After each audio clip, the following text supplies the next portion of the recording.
Okay. While the GSIs are collecting the answers, hand it in. By the way, every year I catch a couple of people who hand in 3 at once, one for their friend or not, and then or I get the same handwriting, and then I compare it to the exam, and I get them on quizzes. I get really mad for people who do that. You get rewards for being here, and that's the way it is. And if your friends didn't make it to the quiz, they can miss one, all right? But don't hand in multiple answers to quizzes. I'm like the Hulk. I turn green and angry when you cheat on quizzes. I'm already pretty green, but okay. So it just said labor supply up here, Max. Are we done with consumption? The answer is almost. Okay. So we're almost done with the consumer side of the market. We now know how to get an individual's demand curve. That's pretty neat. In a little while, I'll show you how to aggregate that up to the market demand curve. It's pretty simple.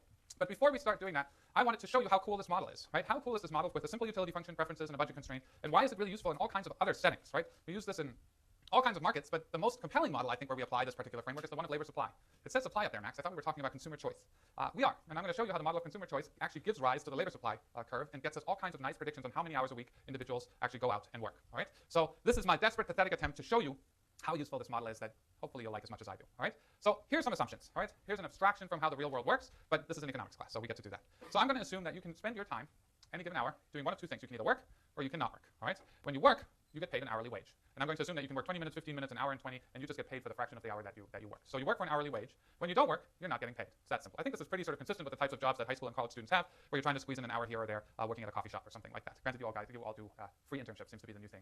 I really have an issue with that, but we can talk about that later. So when you work, you get paid an hourly wage. That wage is not under your control, and it's constant, right? Think of it 10 bucks an hour or 15 bucks an hour, and we'll talk about overtime in a little bit.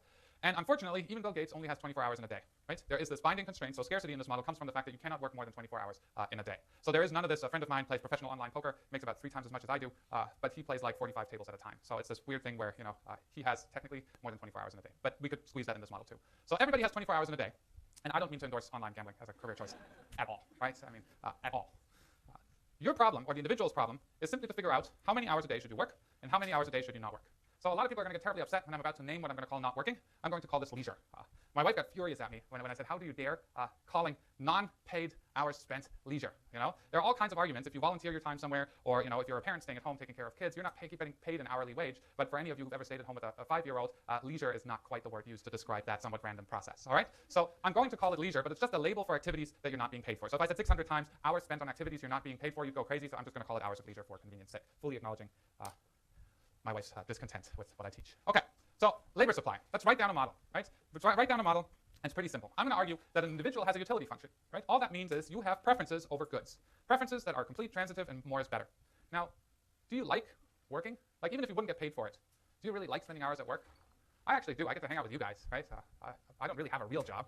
I can come and go whenever I want. I write on things I care about. I own the answer. It's a really great thing. So some of us actually do get utility out of work. But what I'm going to assume here is something pretty simple, saying that you get utility out of 2 things. You get utility out of income, which is what you get for hours worked, and you get utility out of hours of leisure. So watching True Detective, or whatever it is people watch these days. So 2 goods, income and hours of leisure. What this doesn't have is some sort of intrinsic happiness from spending time in a classroom talking about economics. Income per day, I'm going to call Y, right? So we're always going to look at a 24-hour period. You could do this by week, by year, whatever you want. It's the same model. So income is labeled Y as it was before. The number of hours of leisure in a day, I'm going to call N for not working. And the number of hours worked, I'm going to call H for here, working, or hours working, all right? So N plus H, of course, have to add up to a number, right? If you can only work or not work, those 2 numbers, if you're looking at it, they have to add up to 24. So H is 24 minus N, or N is 24 minus H. The hourly wage, and everything that you don't choose here is not in a bold font face, bolded, is W. That's determined by labor markets. That's beyond your control. There's no negotiating over wages. You're offered a wage, you either accept the job or not. So the budget constraint you face is pretty simple. Your total income is simply the dollars per hour you're paid times the number of hours you work, which is the 24 hours in a day minus the number of hours of leisure. Or to put it more simply, income is simply wage times hours worked. Now, what's wrong with this model? What does this not account for? Let's say you have a trust fund. One of your previous generations really had you in mind, unlike we're doing with future generations right now.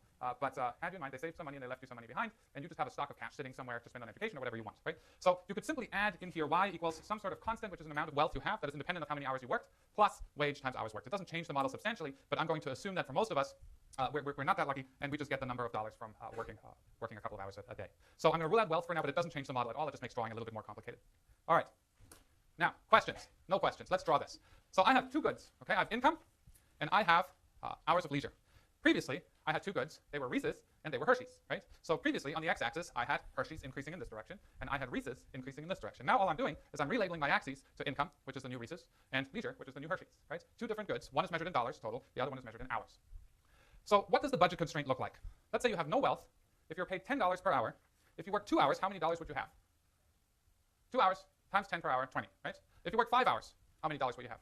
50, 10, 100, 15, 150, 24 hours, $240. So for each additional hour you work, you get $10 more. This is just a linear function with a slope of 10, right? You start at 0. For each additional hour you work, you get $10 more. Well, what's on the x-axis here? It's leisure. It's not hours worked, Max. I don't even know how to draw it. Well, what's the thing of beauty here? Does this thing shoot off into infinity like the number of Hershey's you could consume? No, it ends right here at 24, right? So 2 hours of work are simply 22 hours of leisure.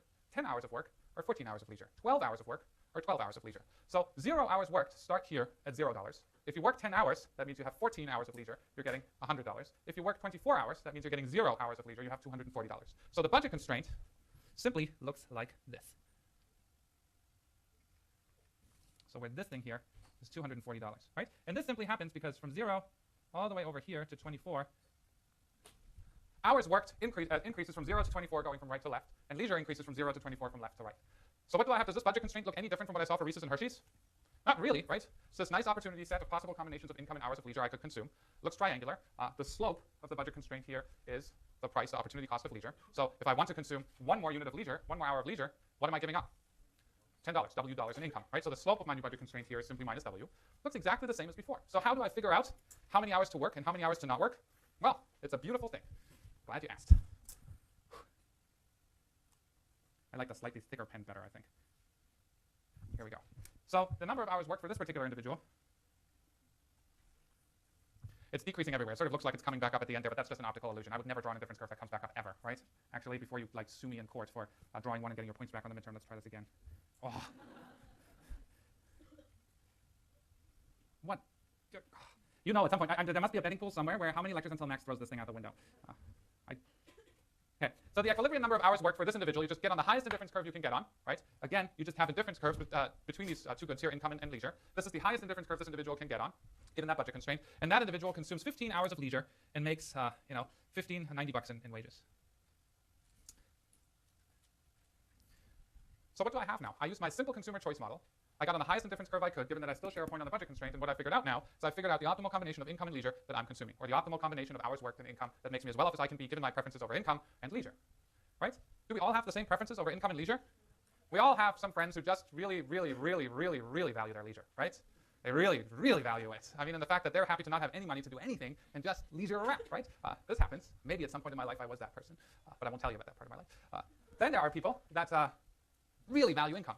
Right? We all have many friends who really value income and work 20 hours a day in some form or another. Right? This happens. This good jobs to work sort of 18 hours your first 6 years on the job, law, consulting, and assistant professor of anything. All right? Those are the budget constraints are very different between those 3 professions, but we can talk about that later. All right? So the point here is we have different preferences over income and leisure, and it's not a value judgment as to what people's preferences are, but we can all agree that some people really value income very highly and leisure not very much, versus others value leisure very highly and income not very much. So our preferences over income and leisure are very different across individuals. So I want to play a little bit. Let me just see quickly. Okay, that's what I thought. I just put a weird label on this. So the first thing I want to do here is I want to look at some policies. Okay, I want to look at some policies, and the first one is one where we regulate the number of hours that an individual gets to work per week. All right. So case 1 here is the 40-hour work week, which seems very appealing to this faculty member. So 40-hour work week, this means there's some regulation that says in a certain industry or somewhere you're not allowed to work more than 40 hours a week, even if you want to, or your employer certainly can't force you to work more than 40 hours a week. So what does this mean for our budget constraint? So again, let's make this a little bit steeper here. Let's say wage is $20 an hour. So the budget constraint, if you work full-time, right, is 24 times 20, so it's about 480. And by full-time, I mean 24 hours a day. So 480. That's my budget constraint. And I'm going to argue at $20 an hour, this individual is willing to work, or choosing to work, roughly 12 hours per day. So 12 hours per day, making $240. This is the number of hours and the amount of income that individual is working, 12 hours, making $240 per day, if nobody interfered with their willingness to work and how many hours they could work. Well, if you come in and you say you only get to work 40 hours a week, that's equivalent to 8 hours a day, that simply means employers are not allowed to pay you after you've worked your 8 hours a day. So what does that mean? What does that do to my budget constraint? Well, it's pretty simple. What it does to my budget constraint is the wage doesn't change in this example. So for the first 8 hours, until I get to 16 hours of leisure, which is 8 hours of work, my budget constraint looks exactly the same. Right? It's the same as previously. But after that, the employer is no longer allowed to pay you. So for each additional hour worked, you wouldn't be paid. Right? So what this means is the most you can make is $160 a day. That is my new budget constraint. So old budget constraint, that nice downward sloping line we've had before. New budget constraint has this weird kink in it. So we call this budget constraint, are you ready for it? A kinked budget constraint. Incredible, isn't it? So things that are nice and smooth like that, but that have a weird edge like that in it, are called kinked budget constraints, and we'll see a couple of those. So can that individual still get on that indifference curve under overtime? No, right? There's not a single point on this indifference curve right here that's still on that budget constraint. So what does that mean? That means let's try and get this individual on the highest indifference curve they can get on, which looks something like this. Tough drawing assignment. Decent job. Not excellent, but decent. So this individual gets on an indifference curve that's touching the new budget constraint, but does I2 make that individual happier or less happier than in the unregulated market? Less happy, right? Because I'm on a lower indifference curve. So in this particular picture, that individual is on a lower indifference curve under a 40-hour work week than an individual that was on this higher indifference curve. Trick question, not trick question, but a question to check your understanding. What if that individual would have had indifference curves that were tangent somewhere here on that lower portion of the budget constraint? Would overtime regulation affect that individual's happiness? No, right? Before and after, you'd have the same exact indifference curve and it wouldn't affect you. So a 40-hour work week would only affect individuals who want to work more, given the wage rates that's offered to them.